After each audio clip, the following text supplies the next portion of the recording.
Friends, welcome to Aamina சமையல். Today நம்ம சேனலில் என்ன சமைக்க போகிறோம் அப்படின்னு பார்த்தீங்கன்னா, ஒரு கப் கடலை மாவு வச்சு ஒரு சூப்பரான போண்டா ரெசிபி தான் ஃப்ரெண்ட்ஸ் பண்ண போகிறோம்.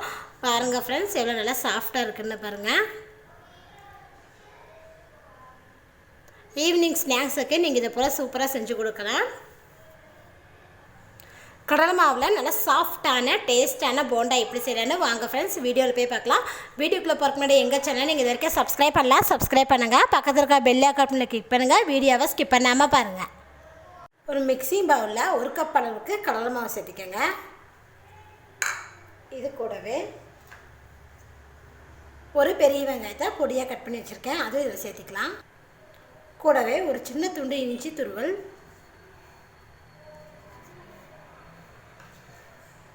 2 பச்சை மிளகா பொடியாக நறுக்குனது,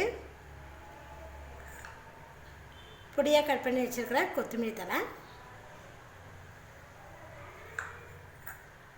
1/2 கப் அளவுக்கு ஃப்ரெஷ்ஷான தயிர், 1 டீஸ்பூன் அரிசி மாவு, தேவையான அளவுக்கு உப்பு சேர்த்திக்கலாம். உப்பு சேர்த்திட்டு இதை நல்லா மிக்ஸ் பண்ணி விடுங்க. பார்த்திங்கன்னா நல்லா மிக்ஸ் பண்ணிட்டேன். இதில் வந்து நான் பேக்கிங் சோடா வந்து ஆட் பண்ணல ஃப்ரெண்ட்ஸ், உங்களுக்கு வேணால் நீங்கள் இதில் ஆட் பண்ணிக்கோங்க. இப்போ இது நல்லா மிக்ஸ் பண்ணதுக்கப்புறம் இது ஒரு 10 நிமிஷம் இது அப்படியே நல்லா ஊற வச்சிடலாம். 10 நிமிஷம் பார்த்திங்கன்னா ஆயிடுச்சு. இப்போ மூடி ஓப்பன் பண்ணி பார்க்கலாம். பார்த்திங்கன்னா தயிரோட கடலை மாவு பார்த்திங்கன்னா நல்லா ஊறி இருக்குது பாருங்கள்.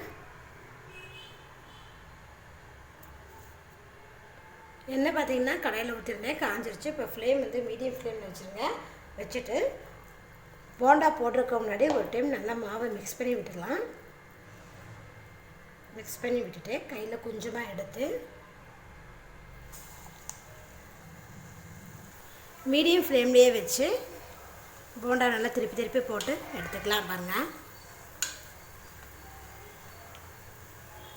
நம்ம மாவு மிக்ஸ் பண்ணுறதுக்கு தயிர் தான் சேர்த்திருந்தோம், தண்ணியெலாம் எதுவுமே சேர்த்தலை ஃப்ரெண்ட்ஸ். தண்ணியெலாம் நீங்கள் சேர்த்துட்டிங்கன்னா உங்களுக்கு வந்து போண்டா நல்லா வராது.